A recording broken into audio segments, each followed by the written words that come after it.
செஞ்சிருக்கலாம். சரி, இப்போ நம்ம விக்கிரவாண்டி மாநாட்டுக்கு போவோம். அந்த மாநாட்டில் நான் என்ன சொன்னேன்? நம்மளுடைய அரசியல் எதிரி யாரு? திமுக. நம்மளுடைய கொள்கை எதிரி யாரு? பாஜக. அன்னையிலேருந்து இன்னி வரைக்கும் அந்த ஸ்டாண்டில் ஏதாவது மாறணுமா? இல்லையே.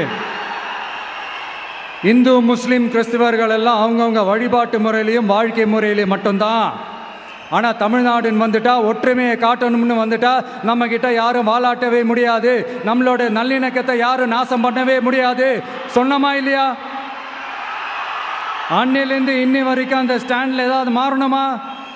ஒரு இன்ச்சு கூட மாறலையே.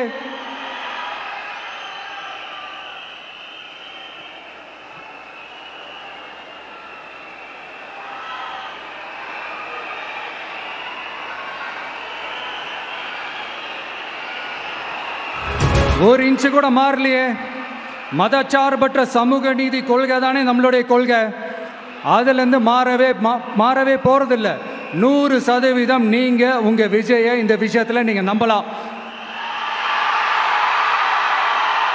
இந்து முஸ்லிம் கிறிஸ்தவர்களுக்கான ஆளாத்தான் இந்த விஜய் எப்பவுமே இருப்பான். எம் மதமும் நம் மதம்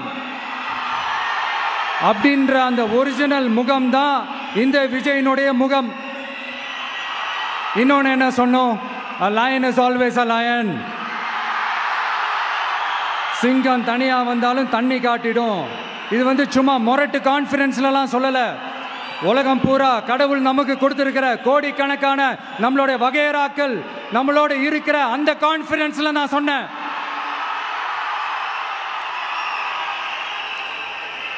அதனால இந்த விஜய்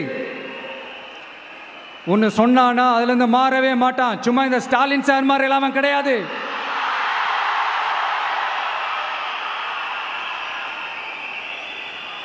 இந்த சிறுபான்மை சகோதரர்களுடைய ஓட்டு வாங்கிறதுக்காக ஒரு பக்கம் கோடி கோடியா செலவு பண்ணி தமிழ்நாட்டு காங்கிரஸை தூக்கி பைக்குள்ள போட்டுக்க வேண்டியது, இன்னொரு பக்கம் கட்சியை காப்பாற்றிக்கணுங்கிறதுக்காக பாஜகவோட மறைமுக கூட்டணியில் இருக்க வேண்டியது, ஒரு பக்கம் கதர் வேஷம் போட வேண்டியது, இன்னொரு பக்கம் காவி வேஷம் போட வேண்டியது. நான் முன்னாடியே சொன்ன மாதிரி திமுகவுக்கும் பாஜகவுக்கும் ஒரு அண்டர் கிரவுண்ட் டீலிங் இருக்குது. எப்போ சொன்னேன்? கிட்டத்தட்ட ஒரு 1.5-2 வருஷத்துக்கு முன்னாடி சொன்னேன். அன்னைக்கு சொன்னது இன்னைக்கு இந்தியா முழுக்க எதிரொலிக்குதா? வெஸ்ட் பெங்கால் சிஎம் மம்தா பானர்ஜி மேடம் இதைத்தானே சொன்னாங்க. இன்ஃபேக்ட் ஸ்டாலின் சார் பேரை மென்ஷன் பண்ணி அந்த குற்றச்சாட்டை சொன்னாங்க. இதுக்கு என்ன சார் பதில் வச்சு சொல்ல போறீங்க? ஸ்டாலின் சார் மக்கள் கிட்ட மாட்டிக்கிட்டு முழிக்கிறாரு. இந்த தேர்தலில் திமுக தோக்க போறது உறுதி.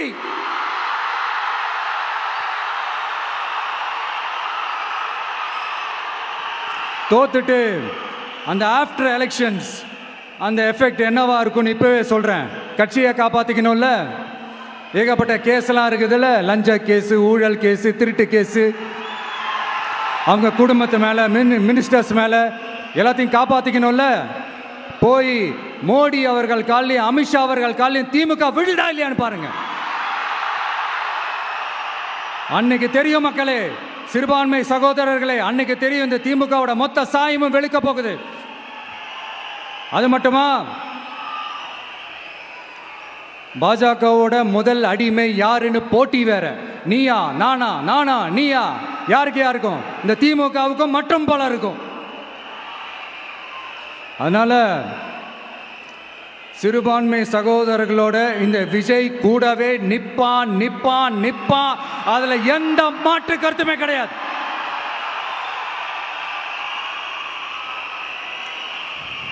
இப்போ ரீசெண்டாக நிறையா காமெடியெலாம் நடக்குதுல்ல. ஸ்டாலின் சாரும் இந்த மற்றும் பலரும் ஒன்றா சேர்ந்துக்கிட்டு இந்த கருத்து கணிப்புன்ற பேரில் நிறைய அந்த கடுப்பில் விட்ட கணிப்பெல்லாம் விட்டுக்கிட்டு இருக்காங்க. அதில் திமுக 300 சீட்டு ஜெயிக்குமா, மற்றும் பலர் 700 சீட்டு ஜெயிக்குமா? யோ, எங்கேயா இருக்கு இத்தனை சீட்டு? குர்ட்டா மேட்டுக்கு சும்மா அடித்து விடுறது. ஒரு தில்லமுள்ளுக்கு ஒரு அளவே இல்லை. 40 வயசுக்குள்ளே இருக்கிறவங்க மட்டும்தான் விஜய்க்கு ஓட்டு போடுவாங்களாம்.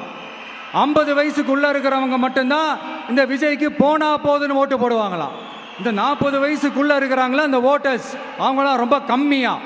ஆனால் இந்த 50லேருந்து 80 வயசு வரைக்கும் இருக்கிறாங்களே அந்த ஓட்டர்ஸ் ரொம்ப ஜாஸ்தியா. ஆனால் அவங்க யாரும் விஜய்க்கு ஓட்டு போட மாட்டாங்களாம். இப்படி பில்டப் மேலே பில்டப் ஓங்கி மண்டையில நறுக்குன்னு குத்துற மாதிரி நம்ம எலெக்ஷன் கமிஷன் ஒரு டீட்டெயில்டு ரிப்போர்ட் ஒன்று வெளியிட்டிருக்கிறாங்க. அதில் 40 வயசுக்குள்ள இருக்கிற அந்த ஓட்டர்ஸ் 2,37,00,000 சொச்சமா. அதில் 50 வயசுக்குள்ள இருக்கிறவங்களையும் உள்ள சேர்த்துக்கிட்டீங்கன்னா 3,65,00,000 சொச்சமா. அந்த 3,65,00,000 சொச்சத்தில் 50 வயசுக்குள்ள இருக்கிற நம்மளோட அக்கா தங்கச்சிங்க மட்டும் எவ்வளவு தெரியுமா? 1,77,00,000 சொச்சமா.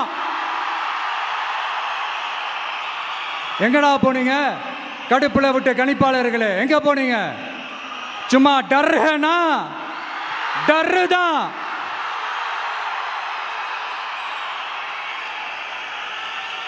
இந்த கடுப்புல விட்ட கணிப்பாளர்களுக்கு ஒரே ஒரு கேள்வி.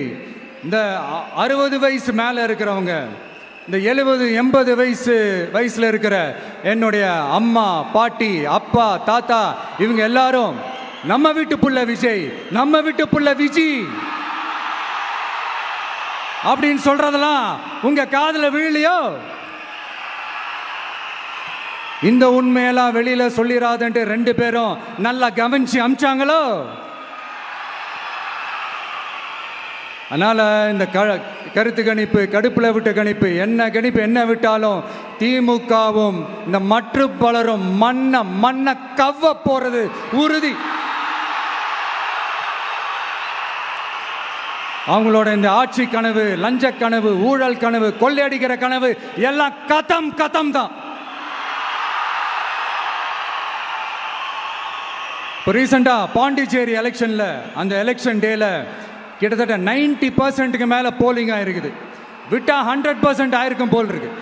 அதே மாதிரி போலிங் நம்ம தமிழ்நாட்டில் நடக்குதா இல்லையான்னு பாருங்க. அதனால மக்களே, உங்க எல்லாரையும் கையெடுத்து கும்பிட்டு கேட்கிறேன், பூத்துக்கு போய் ஸ்டாலின் சார் கிட்ட இருந்து நம்ம தமிழ்நாட்டை காப்பாத்தி ஆகணும், நம்ம ஜனநாயகத்தை காப்பாத்தி ஆகணும். என்ன பிஸியா இருந்தாலும், என்ன வேலையா இருந்தாலும், என்ன வெளியூர்ல இருந்தாலும், எந்த பூத்துல உங்களுடைய ஓட்டு இருக்குதோ அங்க வந்து தயவு செஞ்சு நம்மளுடைய விசில் சின்னத்துக்கு உங்க ஓட்டு போடுங்க. தயவு செஞ்சு உங்க விஜய்க்கு ஒரு வாய்ப்பு கொடுங்க. இந்த நேரத்தில் வெளிநாட்டில இருந்து பணம் செலவு பண்ணி ஃப்ளைட் டிக்கெட் புக் பண்ணி இங்க வந்து ஓட்டு போட வந்த நம்மளுடைய நண்பிகள் உங்கள் அனைவருக்கும் இந்த நேரத்தில் என்னுடைய நன்றியை தெரிவிச்சுக்கிறேன்.